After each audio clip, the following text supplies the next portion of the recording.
రాష్ట్రంలోని ముస్లింలకు మిలాదున్ నబీ సందర్భంగా గవర్నర్ ఎస్ అబ్దుల్ నజీర్ శుభాకాంక్షలు తెలిపారు. మహమ్మద్ ప్రవక్త జీవితం మానవాళికి ప్రేమ, సౌభ్రాతృత్వం, ధర్మానికి స్ఫూర్తిదాయక ప్రతీక అని అన్నారు.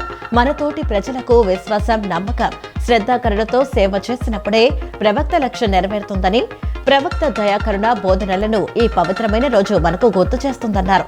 మహమ్మద్ ప్రవక్త జన్మదినమైన మిలాదున్ నబీ పవిత్ర దినం సందర్భంగా రాష్ట్రంలోని ముస్లిం సోదరులకు నా హృదయపూర్వక శుభాకాంక్షలు. ఈ పవిత్ర దినం మనందరిలో శాంతి, సద్భావనలు కలిగించాలని కోరుకుంటున్నానని పేర్కొన్నారు. ప్రకృతి ఆరాధన, ఆధ్యాత్మిక చింతన మమేకం చేస్తూ గోదావరి పుష్కరాలు నిర్వహించాలని ముఖ్యమంత్రి నారా చంద్రబాబు నాయుడు అధికారులకు సూచించారు. ఎక్కడా పవిత్రత దెబ్బతినకుండా, భక్తులకు సమస్యలు తలెత్తకుండా ఇప్పటి నుంచే చర్యలు తీసుకోవాలని ఆదేశించారు.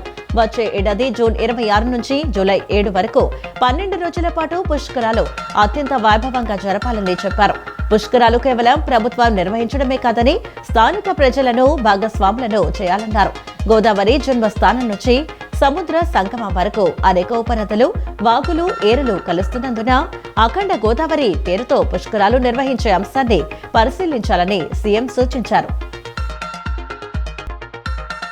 సుదీర్ఘ తీర ప్రాంతాలకు సహజ రక్షణ కవచం కోసం చేపట్టిన గ్రేట్ గ్రీన్ వాల్ ప్రాజెక్టులో భాగంగా తాటి వనాలు పెంచే ప్రక్రియ మొదలైందని ఉప ముఖ్యమంత్రి పవన్ కళ్యాణ్ వెల్లడించారు. రాష్ట్ర వ్యాప్తంగా తీర ప్రాంతం వెంబడి 5,499 హెక్టార్ల పరిధిలో 55 లక్షల తాటి గింజలను నాటుతున్నట్లు చెప్పారు.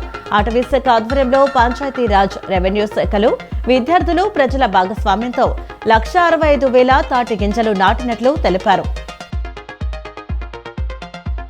తెలుగుదేశం పార్టీకి అనంతపురం జిల్లా కంచకోట అని గత అసెంబ్లీ ఎన్నికల తరహాలోనే వచ్చే స్థానిక సంస్థల ఎన్నికల్లోనూ పూర్తి ఏకపక్ష విజయాలు నమోదు చేయాలని ఆ పార్టీ కార్యనిర్వాహక అధ్యక్షుడు మంత్రి నారా లోకేష్ నాయకులు, కార్యకర్తలకు దిశానిర్దేశం చేశారు.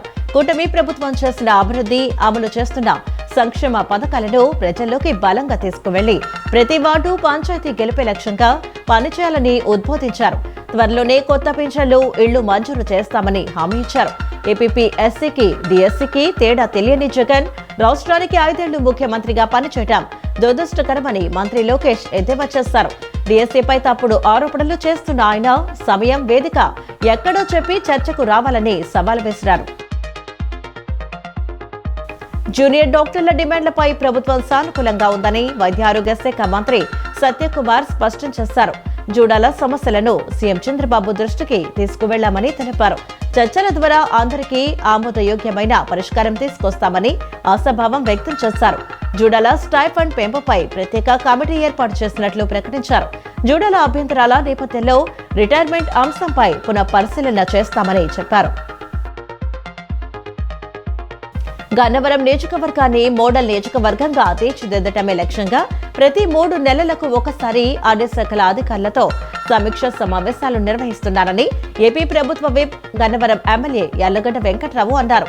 ప్రజల కార్యాలయాలకు వచ్చే పరిస్థితి కాకుండా అధికారులు గ్రామాల్లోనే సమస్యలను గుర్తించాలని యార్లగడ్డ సూచించారు. ముఖ్యంగా పంచాయతీ కార్యదర్శులు, ఇతర అధికారులు గ్రామాల్లో పర్యటించి ప్రజల అవసరాలను గుర్తించి తన దృష్టికి తీసుకురావాలని సూచించారు. రైతులు, ప్రజల అవసరాలే ప్రభుత్వ ప్రాధాన్యమని, సమన్వయంతో పనిచేసి గన్నవరం నియోజకవర్గాన్ని ఆదర్శంగా నిలబడతామని స్పష్టం చేశారు.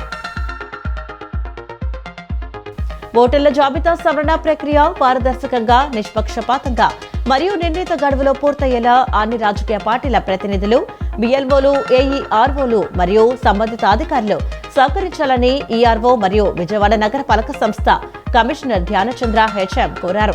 ఎస్ఐఆర్ ప్రక్రియలో క్షేత్రస్థాయిలో గుర్తించిన అసంపూర్ణ సమాచారం, వివరాల్లో వ్యత్యాసాలు, నమోదు చేసిన డేటాలోని తప్పులను ఏఈఆర్ఓలు క్షుణ్ణంగా పరిశీలించి సంబంధిత రికార్డులతో సరిపోల్చి అవసరమైన సవరణలు చేయాలని సూచించారు.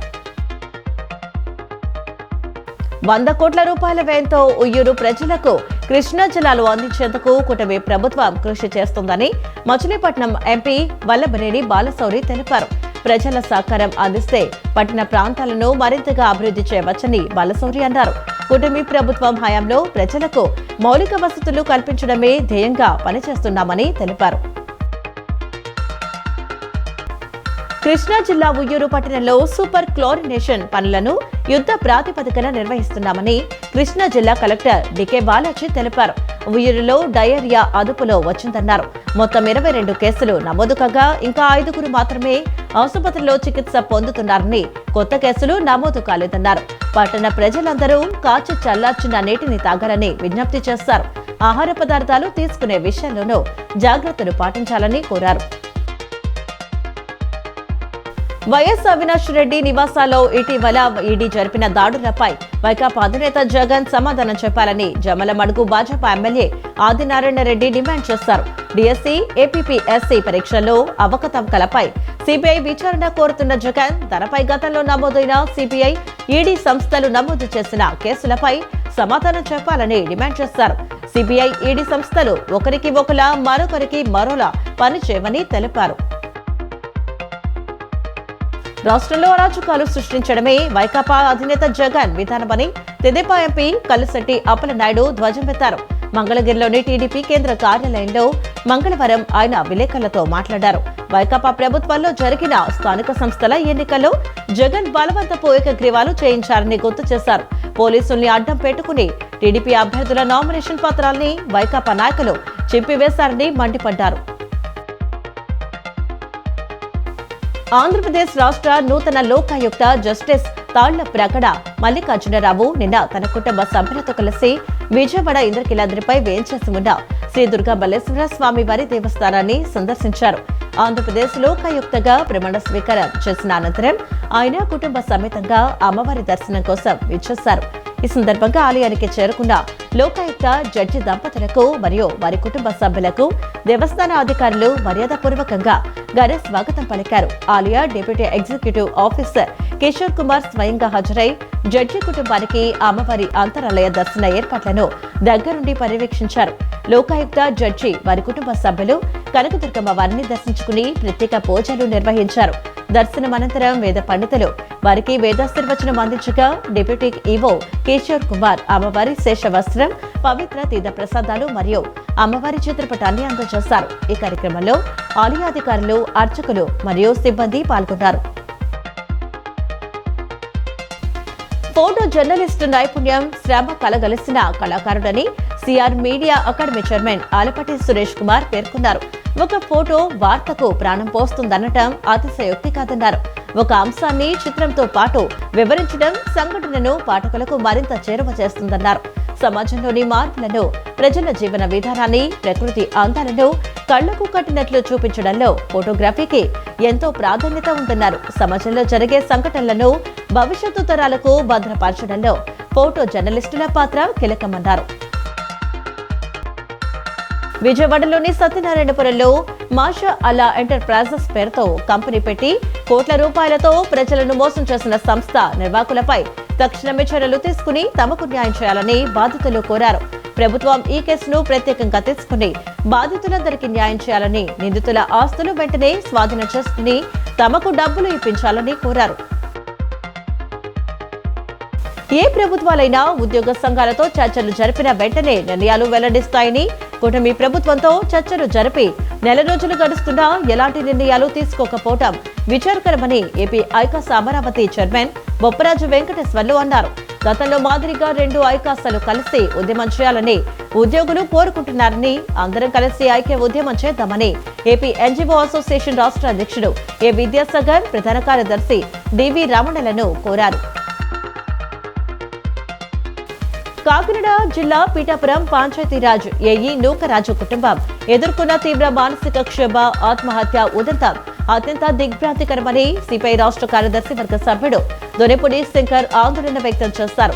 బాధితురాలు సౌజన్య సూసైడ్ నోట్ ద్వారా బయటపడిన నిజాలు సమాజాన్ని తీవ్రంగా కలచివేస్తున్నాయని ఆవేదన వ్యక్తం చేశారు.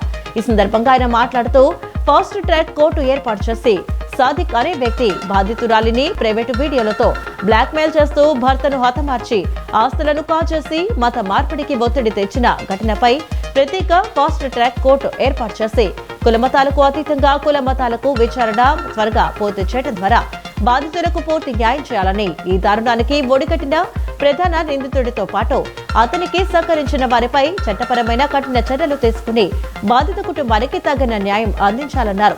మహిళల రక్షణ చర్యలు బలోపేతం చేయడం ద్వారా ఇటువంటి ఆకృత్యాలు పునరావృతం కాకుండా సైబర్ బ్లాక్ మెయిలింగ్ మరియు గృహ హింసకు గురవుతున్న మహిళల రక్షణ కోసం రక్షణ వ్యవస్థలను మరింత బలోపేతం చేయాలన్నారు.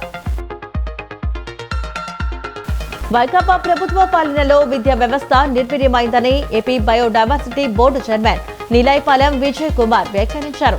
ఉన్నత విద్యను వ్యాపారంలా మార్చారని, అద్దం లేని కమిషన్లు ఏర్పాటు చేసి గందరగోళంలోకి నెట్టివేశారని విమర్శించారు. మంగళగిరిలోని టీడీపీ కేంద్ర కార్యాలయంలో ఆయన మంగళవారం విలేకరుల సమావేశంలో మాట్లాడారు. కూటమి ప్రభుత్వం విద్యార్థులు, యువత భవిష్యత్తు దృష్టిలో ఉంచుకుని ఉన్నత విద్యలో సమూల సంస్కరణలు తెస్తోందని తెలిపారు. ఉద్యోగాలకు ఉపయోగపడే నైపుణ్య విద్య అందించడమే ఈ ప్రభుత్వ లక్ష్యమని పేర్కొన్నారు. గత 14 ఏళ్లుగా విశ్వవిద్యాలయాల్లో నియామకాలు జరగలేదని, ఈ పరిస్థితి మార్చేందుకు 1523 ఫ్యాకల్టీ పోస్టుల భర్తీకి ప్రభుత్వం చర్యలు చేపట్టిందన్నారు. కూటమి ప్రభుత్వం 2 ఏళ్లలోనే వేలాది ఉద్యోగాలు భర్తీ చేస్తుంటే 5 ఏళ్లు అధికారంలో ఉన్న వైకాపా ప్రభుత్వం ఒక్క ఉద్యోగం కూడా ఎందుకు భర్తీ చేయలేకపోయిందని ప్రశ్నించారు. వైకాపా పాలనలో రాయలసీమకు ఏం చేశారో చెప్పుకోలేని స్థితిలో గొడ్డలిపాటి నాయకులు ఉన్నారని తెదేపా రాష్ట్ర అధికార ప్రతినిధి మద్దిపట్ల సూర్యప్రకాష్ విమర్శించారు. మంగళగిరిలోని తెదేపా కేంద్ర కార్యాలయంలో మంగళవారం ఆయన విలేకరుల సమావేశంలో మాట్లాడారు.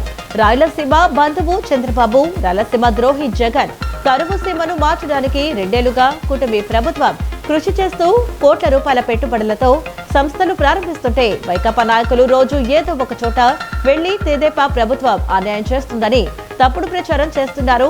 ఈ 5 ఏళ్లలో వైకాపా ప్రభుత్వం ఏం చేసిందో, 2014 నుంచి ఇప్పటి వరకు తెదేపా ప్రభుత్వం ఏం చేసిందో చర్చించేందుకు మేము సిద్ధమని సవాల్ విసిరారు.